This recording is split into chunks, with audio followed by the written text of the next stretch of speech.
So imagine this scenario for a moment. You fall behind on rent. Maybe the cost of living got a little out of control. Maybe your bank account looks like it survived a shark attack.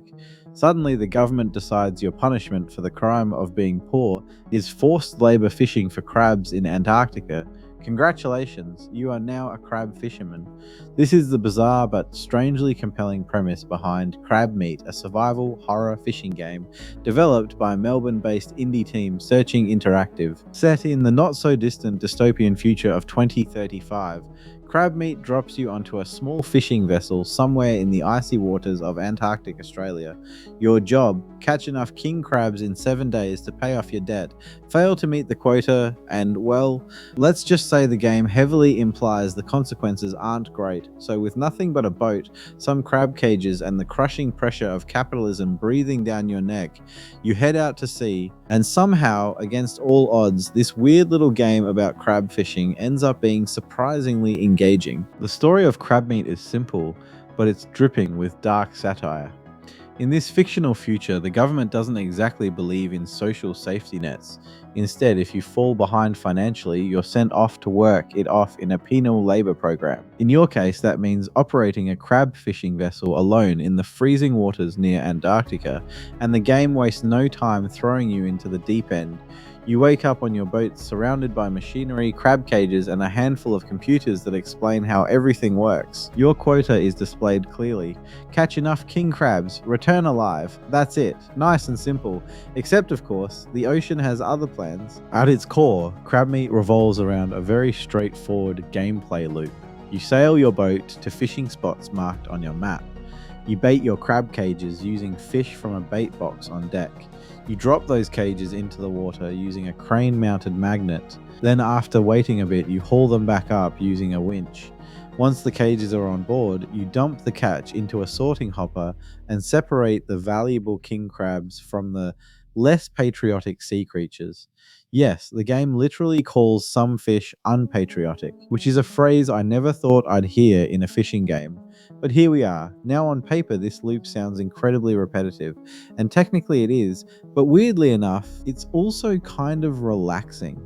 There's something very satisfying about the routine. Drop cage, winch cage, sort crabs, repeat. It reminds me a bit of games like House Flipper, where doing simple repetitive tasks becomes oddly therapeutic, except in this case the task is seafood harvesting under government supervision, so slightly more stressful. One thing I really didn't expect to enjoy as much as I did was driving the boat. Crabmeat gives you full control over your vessel.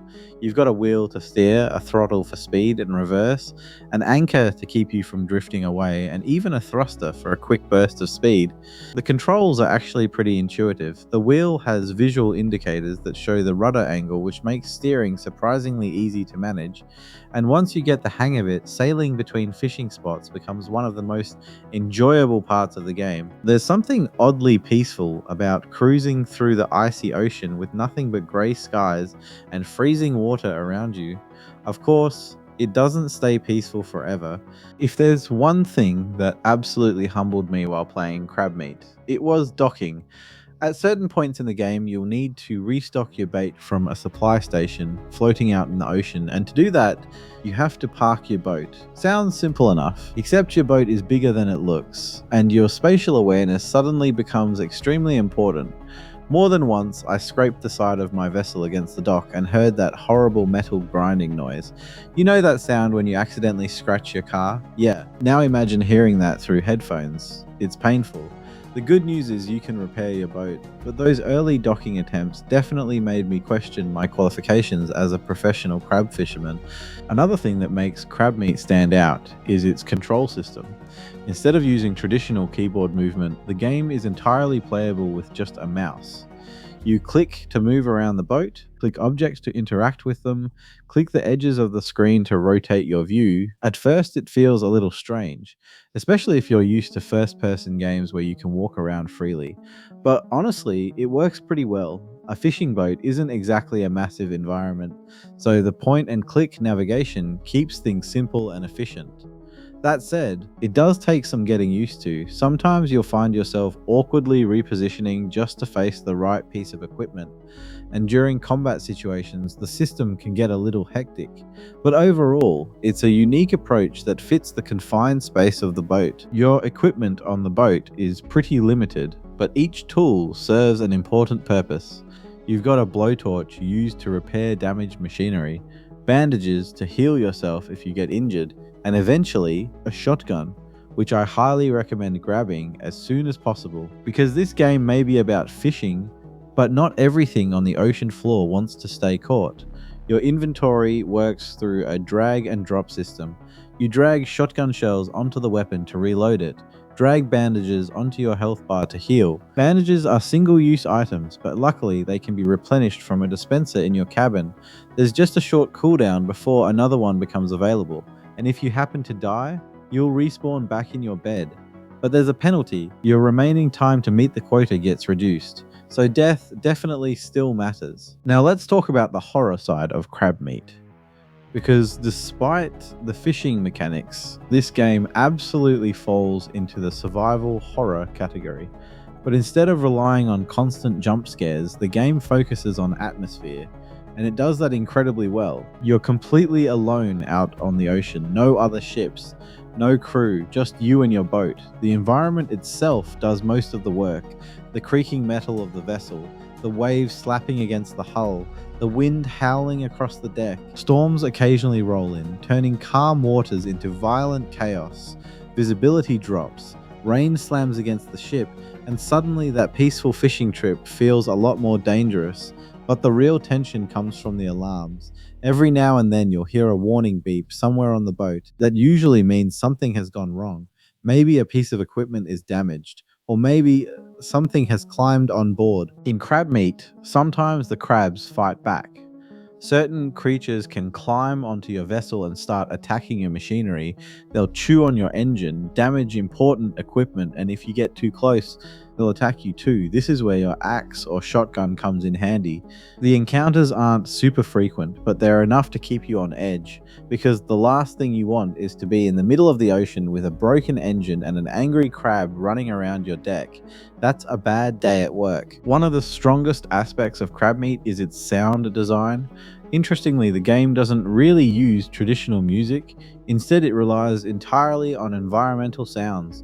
You hear the creaking of the boat, the sloshing of water, the hum of machinery, the pounding rain during storms, and most importantly, the subtle scuttling of crab legs. Sometimes you'll hear those tiny scratching sounds before you actually see anything, and it instantly puts you on edge.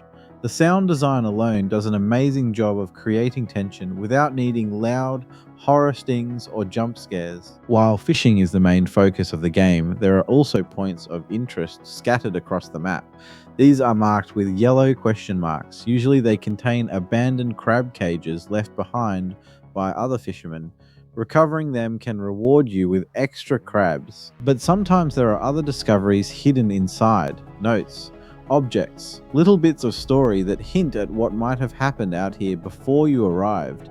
These moments add some mystery to the experience and encourage you to explore beyond just hitting your quota. Crabmeat is a pretty short game. My playthrough came in just under 3 hours, and honestly that's probably the perfect length. The gameplay loop is fun, but stretching it too far could make it feel repetitive. At around 2 to 3 hours, it stays focused and doesn't overstay its welcome. It's the kind of game you can easily finish in a single evening, which makes it perfect for a late night indie horror session. So overall, Crabmeat ended up being a really pleasant surprise. It's a strange mix of relaxing fishing mechanics and slow building horror atmosphere. The sailing controls are enjoyable, the fishing loop is oddly satisfying, and the sound design does a fantastic job creating tension. The point and click movement system can feel a bit awkward at times, especially during combat, but once you adjust to it, it mostly works. For a small indie title, Crabmeat manages to deliver a unique and memorable experience. It's weird, it's atmospheric, and somehow it makes crab fishing feel terrifying, which is not something I expected to say today, so in the end I'm giving Crabmeat a 7 out of 10. A short but effective indie horror experience that proves even the most mundane jobs can become terrifying. If you add angry crabs and a dystopian government, If you enjoy atmospheric indie horror games, or you're just curious about a fishing game where the seafood might actually fight back, this one is definitely worth checking out. If you've already played Crabmeat, let me know what you thought in the comments. Did the ocean creep you out? Did you also destroy your boat while docking, or is that just me? If you enjoyed this review, be sure to leave a like and subscribe to the channel for more game reviews, indie discoveries, and the occasional weird gem like this one. Thanks for watching, and I'll see you in the next video. Just remember, if a government ever offers you a job fishing crabs in Antarctica to pay off your debts, maybe read the fine print first.